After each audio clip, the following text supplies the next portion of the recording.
welcome to another module in this massive open online course.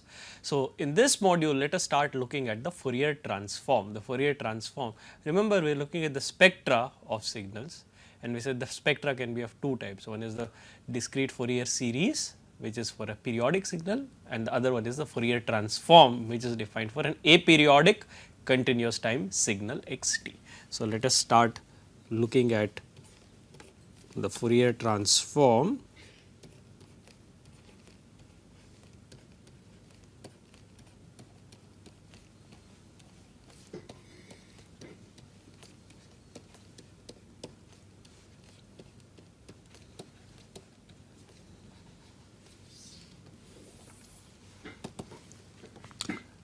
Which we can abbreviate as FT, the Fourier transform, and remember this is for the spectrum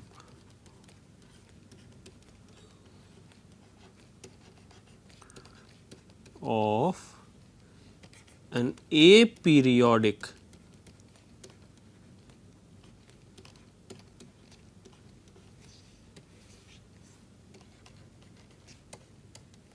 this is for the spectrum of an aperiodic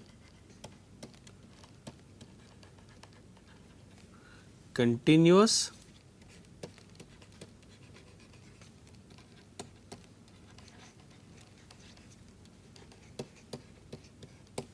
of an aperiodic continuous time signal xt, that is a signal xt. Remember previously looked at the spectrum, that is a discrete Fourier series of a periodic signal xt. Now, we are looking at the Fourier transform which gives the spectrum of a continuous aperiodic time signal xt.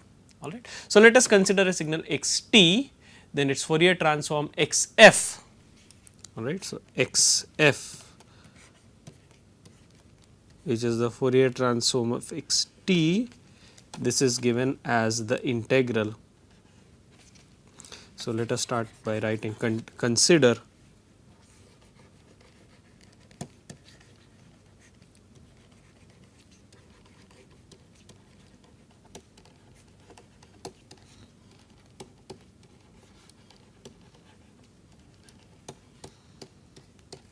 an aperiodic signal xt, its Fourier transform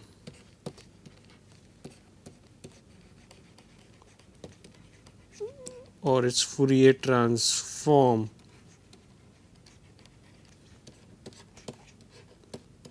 x of f is given as the Fourier transform x of f is given as x of f equals integral minus infinity to infinity x of t e power minus j 2 pi f t dt. Okay. So, this is the signal, this is the Fourier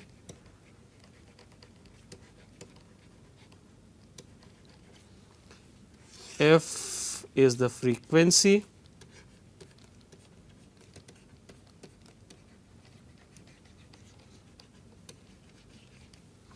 f is the frequency, okay, all right, and we denote the signal xt, that is the signal xt and its Fourier transform, these form a Fourier transform pair and it is denoted by this symbol. So, this forms the, we call this xt, signal xt and its Fourier transform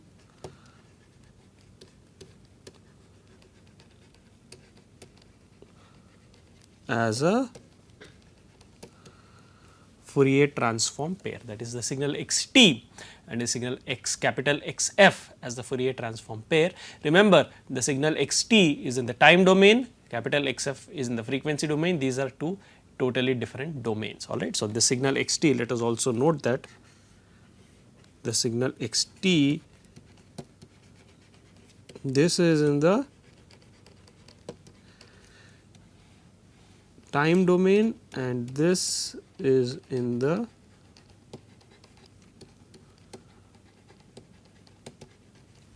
frequency domain, xf is in the xt is in the time domain, xf is in the frequency domain, and note, look at this, even though xt might be real, but this is a complex quantity. In fact, e to the power of minus j 2 pi f t, this is a complex sinusoid, alright. So, the Fourier transform xf is in general a complex quantity. So, xf is in general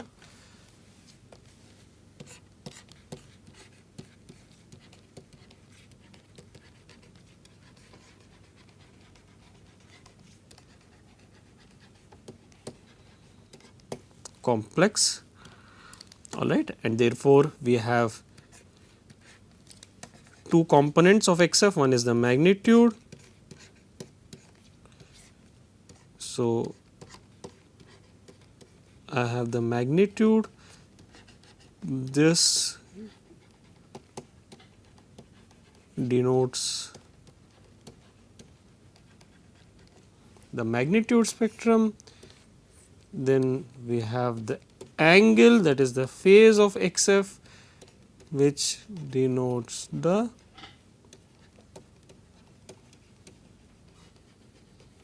so we have the magnitude spectrum and we have the phase spectrum. That is, if we consider the magnitude, xf is in general a complex quantity, the magnitude of xf denotes the magnitude spectrum, the phase of xf denotes the phase spectrum, okay, all right. And of course, now what we have found so far is, given xt, how to find the Fourier transform xf in the frequency domain.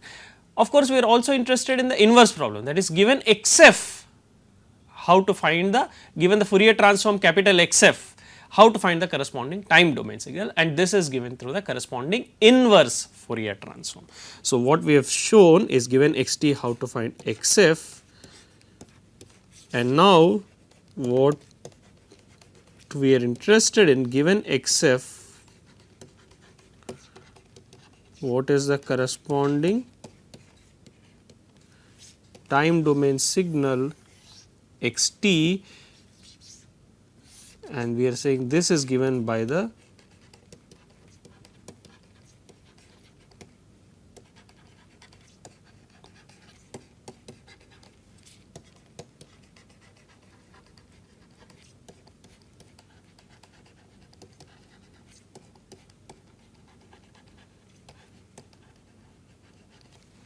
and this is given by the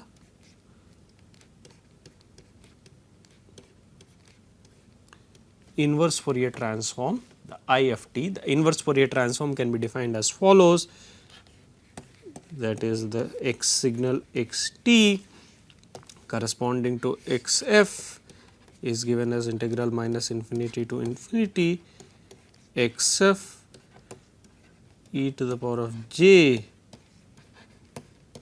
2 pi f t dt, and this is simply known as the expression. So, notice that for the Fourier transform, we have an e to the power of minus j 2 pi f t. For the inverse Fourier transform, we have an e to the power of j 2 pi f t. This is the expression for the inverse.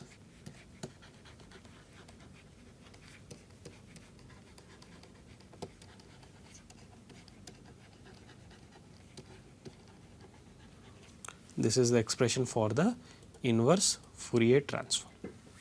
Okay, so, what we have is, we have basically we have defined the Fourier transform, which gives the spectrum of a continuous time a periodic signal x t, and we also defined, or we also shown how to derive the expression for the continuous time signal in the time domain given the Fourier transform in the frequency domain. That is, so the Fourier transform of the continuous time signal is given by the expression for the Fourier transform.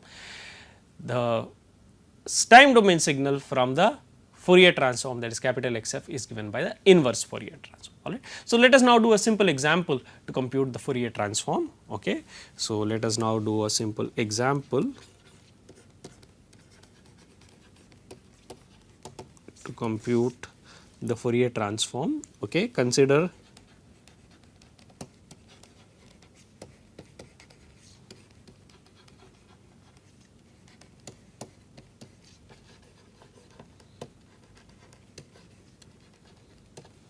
consider the pulse x t, which is defined as, we have a pulse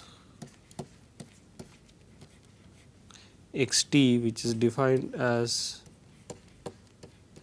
p t of t, which is equal to, let me first draw the signal in the time domain. It is a pulse of width capital T, which can be represented as follows, that is the pulse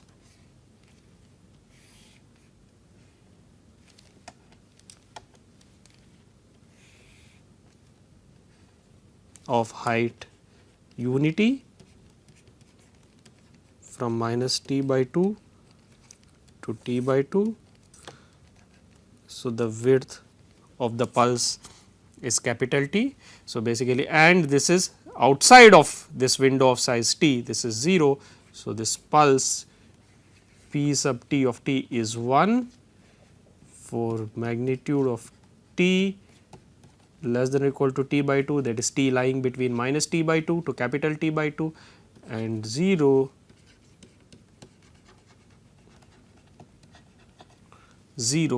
otherwise, alright. So, this is a pulse or rectangular window. You can also say a pulse is nothing but a rectangular window. So, this is a pulse of width t, height equal to 1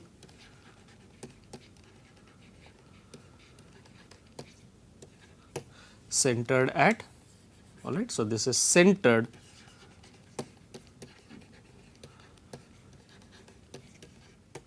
at 0, alright. So, this is a pulse of width capital T or duration capital T, height unity, alright, and centered at 0, which means it spans minus capital T by 2 to capital T by 2. This is a very simple signal, and of course, is of a lot of relevance in communication systems. We are going to look at the relevance of this in the coming modules, alright. This is a very simple signal which arises fairly frequently, alright. This is a pulse of height 1 and width capital T, alright. Let us now find the Fourier transform of this signal P sub capital T of t, okay. And we know the Fourier transform, we have shown the expression earlier, that is x of f is given as minus infinity to infinity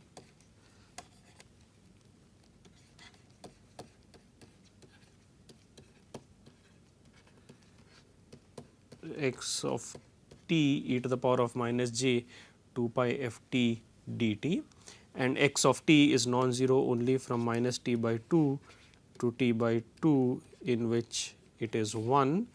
So, let us write this as, let us first substitute p of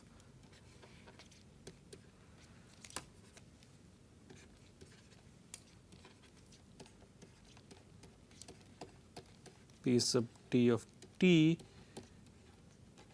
e to the power of f t dt, and p sub t of t, remember this is non-zero only from minus t over 2 to t over 2, in which it is 1 e to the power of minus j 2 pi f t dt, okay. And this integral, this is your, you can call this also as the Fourier transform of p t, that is p t f, and the integral of e to the power of minus j 2 pi f t, this is e to the power of minus j 2 pi f t divided by minus j 2 pi f evaluated between the limits t by 2 to minus t by 2, okay. And now substituting the limits, we have e to the power of minus j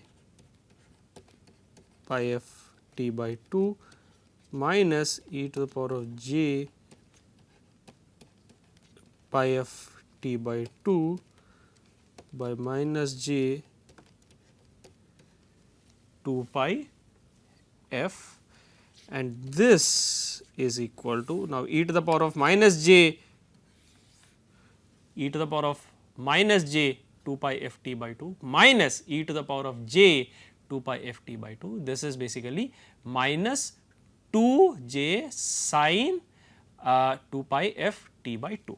Okay. So, this is nothing but, so this is e to the power of, I am sorry, there is 2 pi missing over here, this is minus j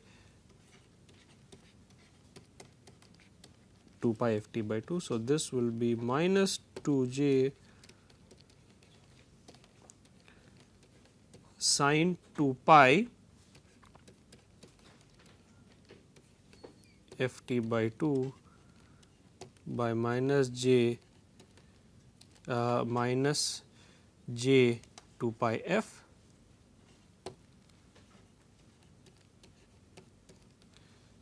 the 2j minus 2j minus 2j cancels, and what we have, and of course, the 2 here goes. So, what we have is sin pi f t divided by pi f. Okay. So, this is the expression for the, this is the expression for the Fourier transform. This is Fourier transform of your pulse or rectangular window PTT, and remember we can also say this as your PTT and its spectrum PTF. These form a Fourier transform pair.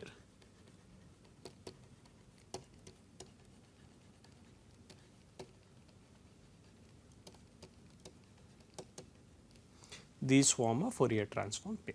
And in fact, now I can also write this PT of f as follows, that is PT of f,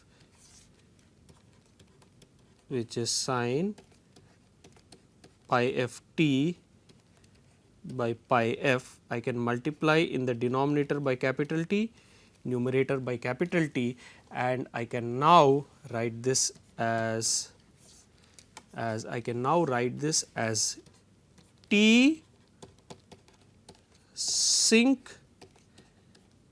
f t, where basically this function Sinc of x, this function, it is a very interesting function and arises frequently in communication and signal processing. This is defined as sin pi x, this is defined as sin pi x over pi x. So, I can conveniently write this using the Sinc function.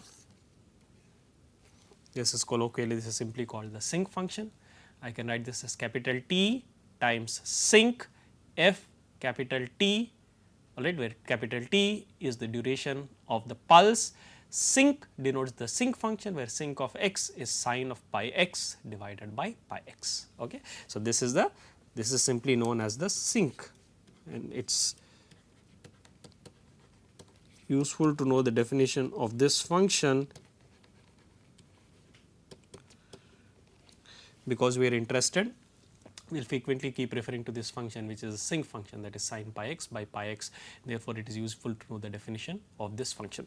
Now, look at this, the Sinc function, look at the properties of the Sinc function. The Sinc function at x equal to 0, if you take the limit extending to 0 of sin pi x by pi x, or let us say limit extending to 0 of Sinc x,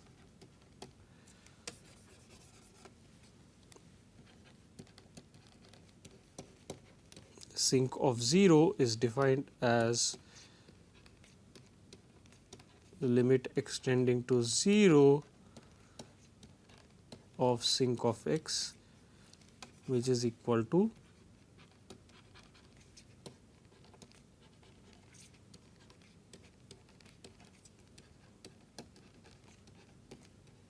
the limit extending to 0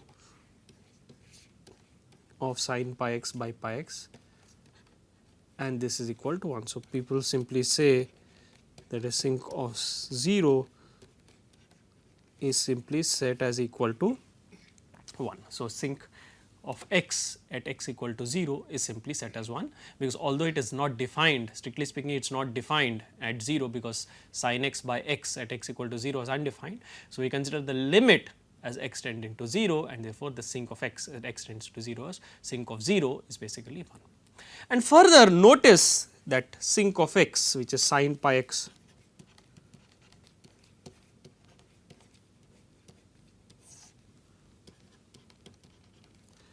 which is sin pi x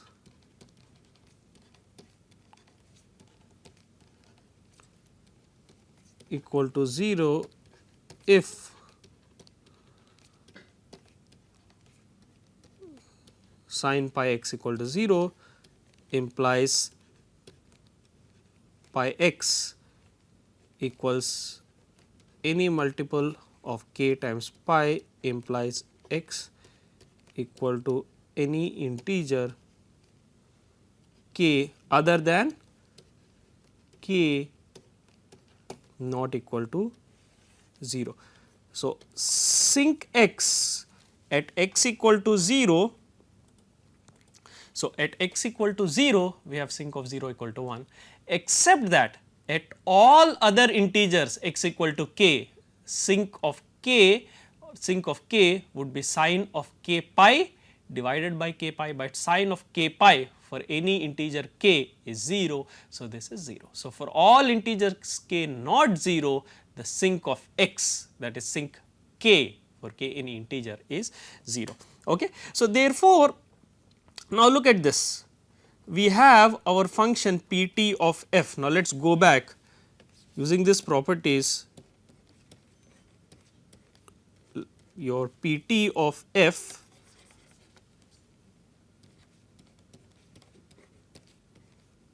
equals t sinc of f t if at f equal to 0,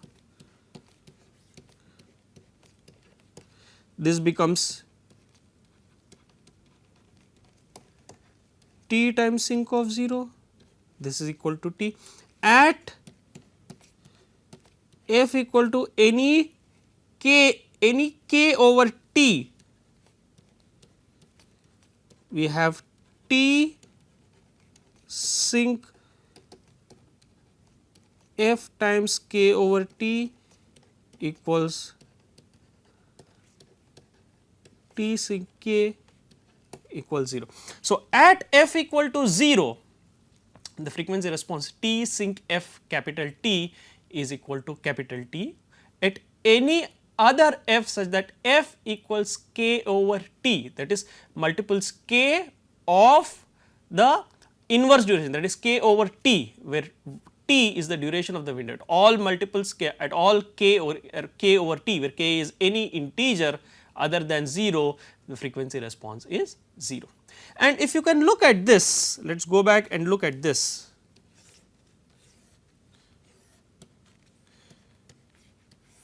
This is t sin pi f t by pi f t. So, this looks like a sine, except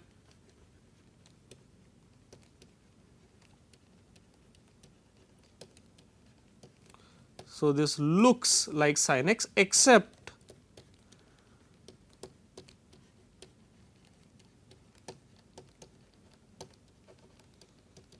amplitude is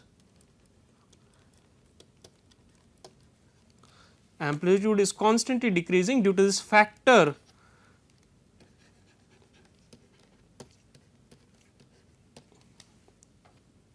amplitude is constantly decreasing due to this factor 1 over f. So, amplitude is decreasing. So, how does this look? Let us try to plot this sinc function. If I plot this function t sinc f t,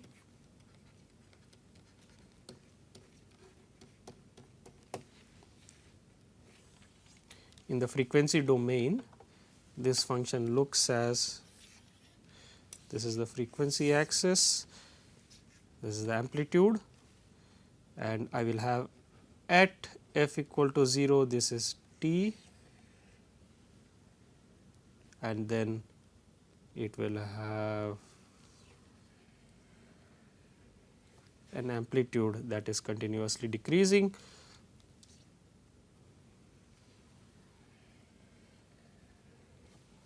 And these points, so here it is t, this is 0, and these points where it is 0 are integer multiples of 1 over t. So, this is 1 over t, 2 over t, the first null on the negative axis is minus 1 over t, minus 2 over t, that is integer multiples of minus 2 over t, and therefore, if you look at this sinc function, it has a decaying envelope, and if you look at the null to null bandwidth, that will be minus 1 by t to 1 over t. So, the spacing in the frequency domains, the spacing on the frequency axis between the nulls on the negative, the first null on the negative frequency side, first null on the positive frequency, this is known as the null to null bandwidth, that is 2 over t, where t is the duration of the pulse. Alright. So, this is our frequency axis, this is our amplitude axis, 2 over t is the null to null. There are many notions of bandwidth, this is known as the null to null bandwidth. Alright. So, this is the, so these are basically, if you can see, these are basically the nulls. Okay. So, these are the nulls. In fact, there are several nulls. In fact, at every multiple of k over t, in fact, at every multiple integer multiple k, integer multiple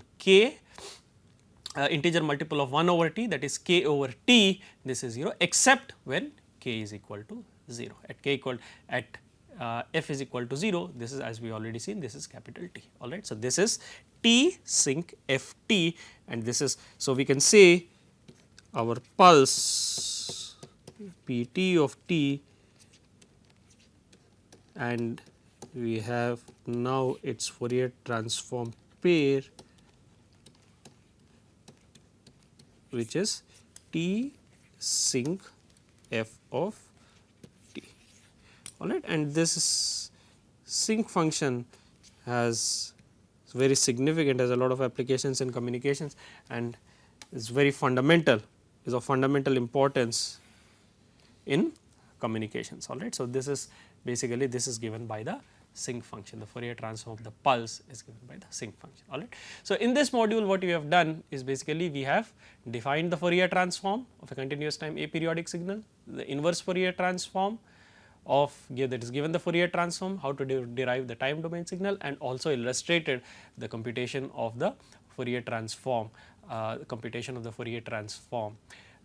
through an example. And just to conclude, remember, one can also now say that using the inverse Fourier transform, we have p t of t will be, it must follow that p t of t is the inverse Fourier transform of p t of f, and therefore, you can say that integral minus infinity to infinity t sinc f t e to the power of j 2 pi f t will be p t, that is your time domain. This is back, gives back your